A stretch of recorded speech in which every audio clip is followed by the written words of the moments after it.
Ikalimang kabanata. Mayroon na tayong magandang relasyon sa Diyos. Kaya ngayong itinuturing na tayong matuwid dahil sa pananampalataya natin sa ating Panginoong Hesukristo, mayroon na tayong magandang relasyon sa Diyos. Sa pamamagitan ni Jesus at dahil sa ating pananampalataya, tinatamasa natin ngayon ang biyaya ng Diyos at nagagalak tayo dahil sa ating pag-asa na makakabahagi tayo sa kadakilaan ng Diyos. At nagagalak din tayo kahit na dumaranas tayo ng mga paghihirap, dahil natututo tayong magtiis. Alam natin na ang pagtitiis ay nagpapabuti sa ating pagkatao. At kung mabuti ang ating pagkatao, may pag-asa tayo na makakabahagi tayo sa kadakilaan ng Diyos. At hindi tayo mabibigo sa ating pag-asa, dahil ipinadama ng Diyos sa atin ang kanyang pagmamahal sa pamamagitan ng banal na Espiritu na ibinigay niya sa atin.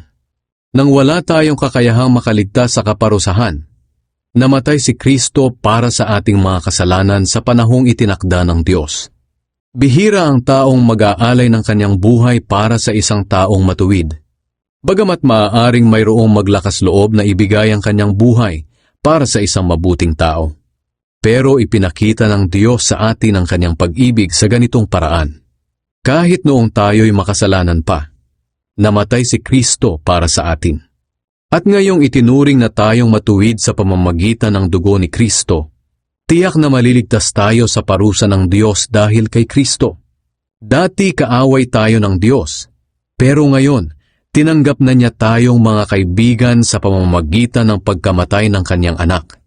At ngayong mayroon na tayong magandang relasyon sa Diyos, tiyak na ililigtas niya tayo sa kaparusahan sa pamamagitan ng buhay ni Kristo.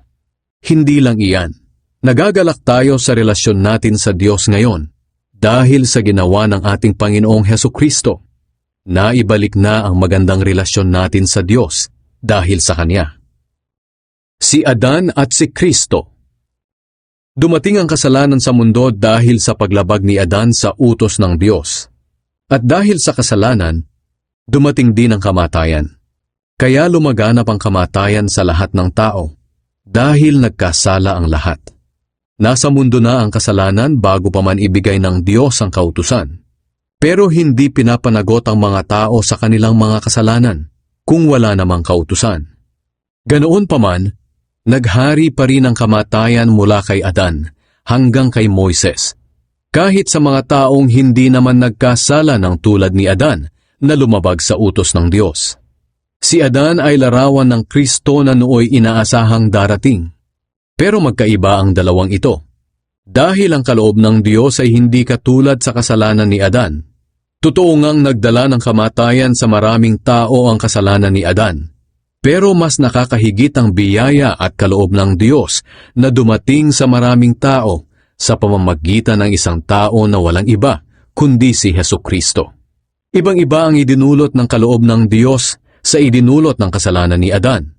Ang kasalanan ni Adan ay nagdulot ng kaparusahan, pero ang kaloob na ibinigay ng Diyos sa kabila ng maraming kasalanan ay nagdulot ng kapatawaran.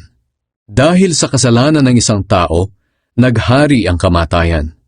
Pero dahil sa ginawa ng isa pang tao na si Hesukristo, ang mga taong tumanggap ng masaganang biyaya at kaloob ng Diyos ay itinuring niyang matuwid. At maghahari sila sa buhay na walang hanggan. Kaya dahil sa kasalanan ng isang tao, ang lahat ay nahatulang maparusahan. Ganoon din naman dahil sa matuwid na ginawa ng isang tao, ang lahat ay maituturing na matuwid at mabibigyan ng bagong buhay. Kung sa pagsuway ng isang tao marami ang naging makasalanan, ganoon din naman dahil sa pagsunod ng isang tao, marami ang itinuring ng Diyos na matuwid. Ibinigay ng Diyos ang kautusan para ipakita sa mga tao na marami ang kanilang pagsuway. at nadadagdagan pa nga dahil sa kautusan. Pero kung nadadagdagan ang pagsuway, higit na nadadagdagan ang biyaya ng Diyos. Kaya kung paano naghari ang kasalanan at nagdulot ng kamatayan, ganoon din naman naghahari ang biyaya ng Diyos at nagdudulot ng buhay na walang hanggan. At dahil sa ginawa ng ating Panginoong Hesukristo, itinuring tayong matuwid ng Diyos. Read the scriptures. Lahat ng kasulatan ay isinulat sa pamamagitan ng kapangyarihan ng Diyos at mapapakinabangan sa pagtuturo ng katotohanan, pagsasaway, pagtutuwid at sa pagsasanay sa matuwid na pamumuhay para maging handa sa lahat ng mabubuting gawa ang naglilingkod sa Diyos.